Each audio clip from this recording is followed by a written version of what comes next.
यह डिक्टेशन 90 शब्द प्रति मिनट की गति से जनसत्ता समाचार के संपादकीय पेज से है। यदि यह आपको अच्छा लगे तो लाइक, शेयर और सब्सक्राइब अवश्य करें। रेडी। आतंकवाद किसी भी देश की तरक्की में बहुत बड़ी बाधा है। इससे पार पाने के लिए कड़े कदम और व्यवहारिक रणनीति की ज़रूरत होती है। मगर तमाम दावों और शक्ति के बावजूद अगर जम्मू कश्मीर में आतंकवाद की जड़ें पूरी तरह नष्ट नहीं हो पा रही तो इसके पीछे व्यवस्थागत कमजोरियां ही बड़ी वजह हैं। पिछले 10 वर्षों से घाटी में आतंकवाद को ख़त्म करने के दावे किए जा रहे हैं। इसके लिए सुरक्षा बलों को चौकस किया गया है। सीमा पार से होने वाली घुसपैठ पर लगाम कसी गई है। राज्य का विशेष दर्जा खत्म कर दिया गया, मगर वहां आतंकी घटनाओं में पहले की तुलना में कोई उल्लेखनीय कमी दर्ज नहीं हो पा रही। थोड़े थोड़े दिनों पर दहशतगर्द घात लगाकर सुरक्षा बलों के काफिले पर हमला कर देते हैं। इस तरह पिछले 10 वर्षों में सैकड़ों जवान, फौजी अफसर और आम नागरिक मारे जा चुके हैं। जम्मू के डोडा में तलाशी अभियान के दौरान एक फौजी अफसर की शहादत उसी की एक कड़ी है। बताया जा रहा है कि वहां तलाशी अभियान के दौरान आतंकियों से सुरक्षा बलों की मुठभेड़ हुई और गोली लगने से सैन्य टुकड़ी की अगुवाई कर रहा अफसर शहीद हो गया। पिछले महीने भी डोडा में तलाशी अभियान के दौरान मुठभेड़ में 4 जवान और 1 सैन्य अधिकारी शहीद हो गए थे। पैरा। जम्मू कश्मीर का विशेष दर्जा खत्म करने के बाद दावा किया गया था कि वहां आतंकवाद पूरी तरह समाप्त हो जाएगा। बीच बीच में आंकड़े भी दिए जाते रहे कि अब घाटी में आतंकी गतिविधियां काफ़ी कम हो गई हैं और आतंकी कुछ इलाकों तक सिमट कर रह गए हैं। मगर हकीकत यह है कि शायद ही कोई महीना गुजरता है जब आतंकी घात लगाकर हमला नहीं करते।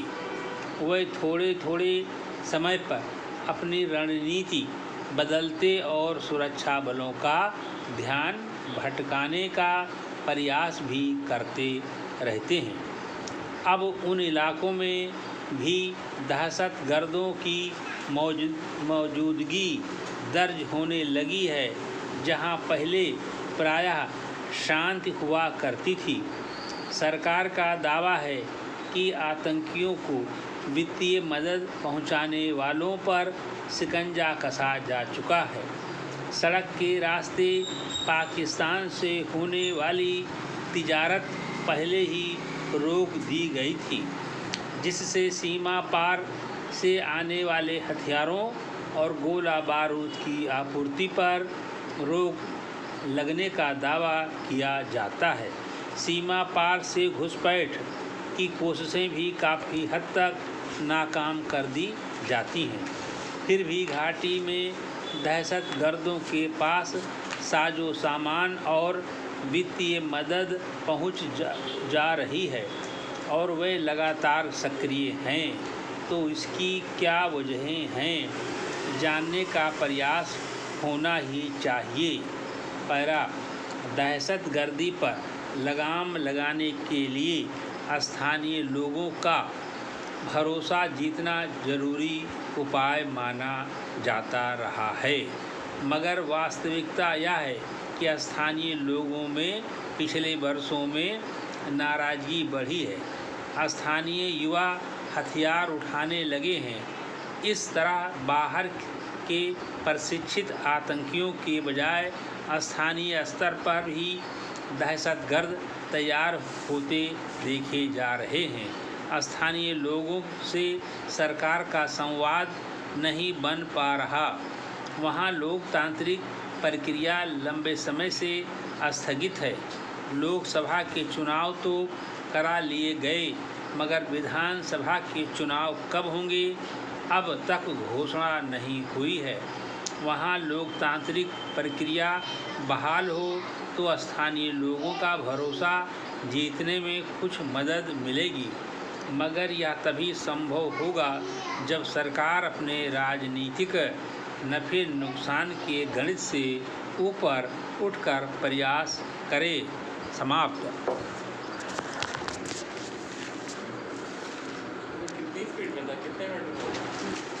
यह डिक्टेशन 90 शब्द प्रति मिनट की गति से दैनिक समाचार पत्र के संपादकीय पेज से है। यदि यह आपको अच्छा लगे तो लाइक, शेयर और सब्सक्राइब अवश्य करें। रेडी। स्वतंत्रता दिवस की पूर्व संध्या पर राष्ट्रपति ने सामाजिक स्तर पर कलह की प्रवृत्तियों को खारिज करने की आवश्यकता पर जो बल दिया, उस पर प्रत्येक नागरिक को ध्यान देना चाहिए। निसंदेह सबसे अधिक ध्यान राजनीतिक सामाजिक स्तर पर लोगों का नेतृत्व करने वालों को देना चाहिए। स्पष्ट है कि नेताओं का दायित्व कहीं अधिक बढ़ जाता है, क्योंकि वे ही समाज को सबसे अधिक प्रभावित करते हैं। हमारे सामाजिक जीवन के हर पहलू में समावेशी भावना तभी दिखाई देगी जब राजनीतिक वर्ग इस भावना को बल देने के लिए तत्पर रहेगा। अभी ऐसा नहीं है। आज जब हम अपना 78वां स्वतंत्रता दिवस मना रहे हैं, तब हर किसी को इसके प्रति सजग रहना होगा कि उसके कार्य व्यवहार से सामाजिक एकता को कहीं कोई क्षति ना पहुँचे।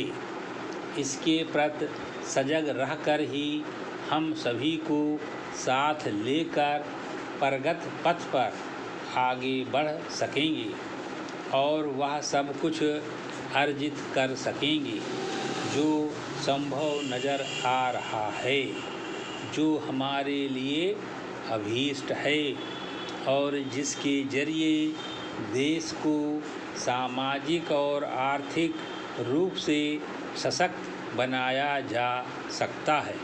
भारत को एक विकसित राष्ट्र बनाने का जो स्वप्न देखा जा रहा है, उसमें सभी की हिस्सेदारी आवश्यक है, क्योंकि इससे ही भारत एक सक्षम राष्ट्र के रूप में उभर सकेगा।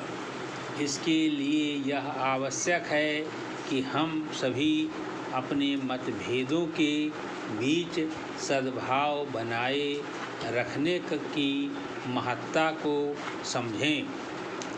यह सद्भाव ही सामाजिक एकता को सुदृढ़ करने का कार्य करता है।